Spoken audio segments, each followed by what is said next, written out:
Los límites a la libertad de expresión van de la total libertad a las bases éticas, pero eso es en teoría. En la práctica, quien censura siempre son actores muy concretos y con frecuencia son actores que pueden ser muy peligrosos. Cuando se establecen los procesos de autocensura, hay que decirlo, los procesos de autocensura siempre son inducidos. Nadie nace sabiéndose cuidar de los narcos ni sabiéndose cuidar de los fundamentalistas religiosos. Estoy convencido, entre otras cosas, que los géneros humorísticos en la prensa son eficaces porque, entre otras cosas, la vieja teoría establece, con toda razón, que el miedo al ridículo corrige conductas. Entonces es una herramienta que los periodistas debemos de utilizar una y otra vez para corregir, entre otras cosas, las conductas de los gobernantes o de las figuras públicas. Yo sí creo que existen muy fuertes paralelos entre la historia que está viviendo ahorita Francia y lo que ha vivido México.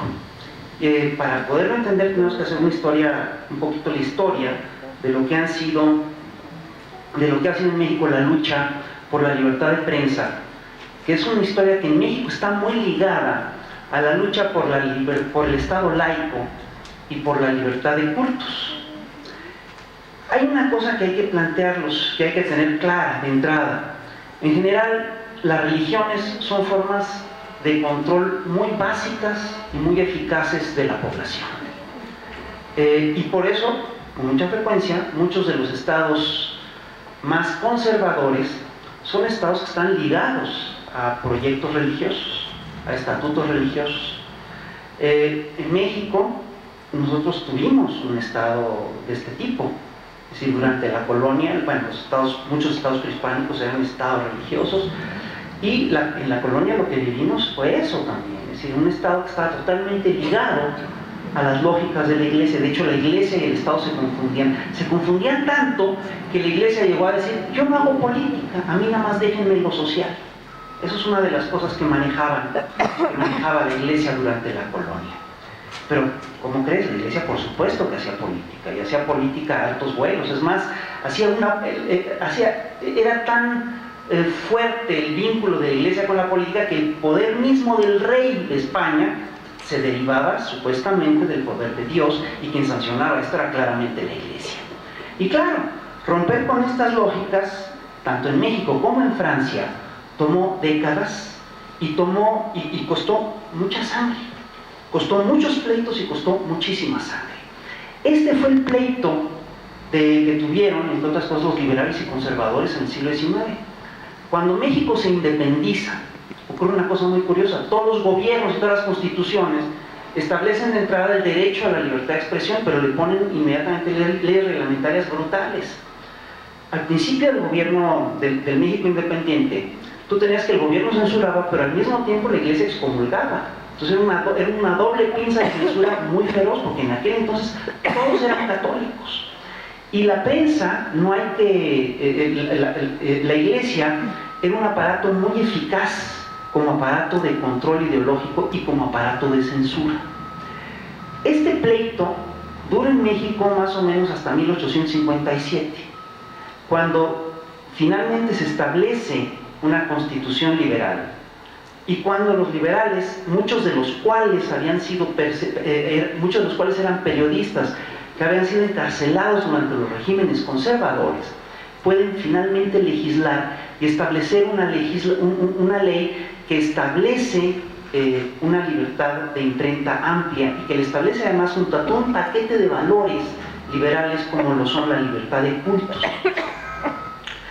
Hay que decir que en el periodo que va de la consecución de la independencia en 1821 a 1857, se dio como un movimiento pendular el pleito entre liberales y conservadores, y cada que subían los liberales al poder más, que establece toda una reglamentación que le permite a la prensa funcionar con cierta libertad durante décadas.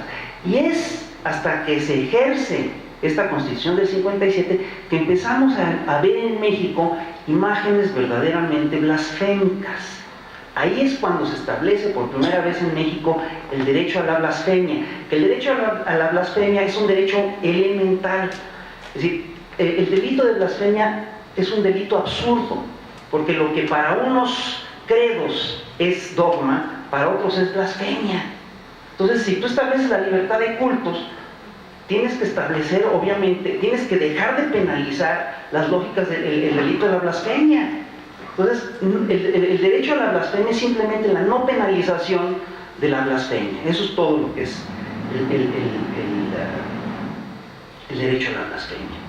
Ahora, este pleito contra el Estado, contra los dogmas religiosos en México, no se cierra en el siglo XIX, se prolonga hasta el siglo XX y todavía hasta fechas recientes hemos tenido manifestaciones muy violentas y muy agresivas de grupos religiosos católicos en contra de gente que ejerce la libertad de imprenta, que ejerce su libre, que se manifiesta como libres pensadores. En fechas recientes, el Partido de Acción Nacional, cuando estuvo en el poder, nos vendió la idea que el movimiento cristero era un movimiento libertario. Y fíjate cuál era la libertad por la que peleaban los cristeros. Peleaban por la libertad religiosa.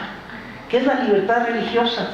La libertad religiosa, entre otras cosas, lo que defiende es el derecho de los católicos a imponer el dogma, a manifestar su fe a todo lo que da. Y esto implica, en las lógicas de los católicos, incluso a avasallar los derechos de otras creencias. Entonces, perdóname, el derecho a la libertad de cultos siempre será muy superior al derecho a la libertad religiosa que plantean estos señores.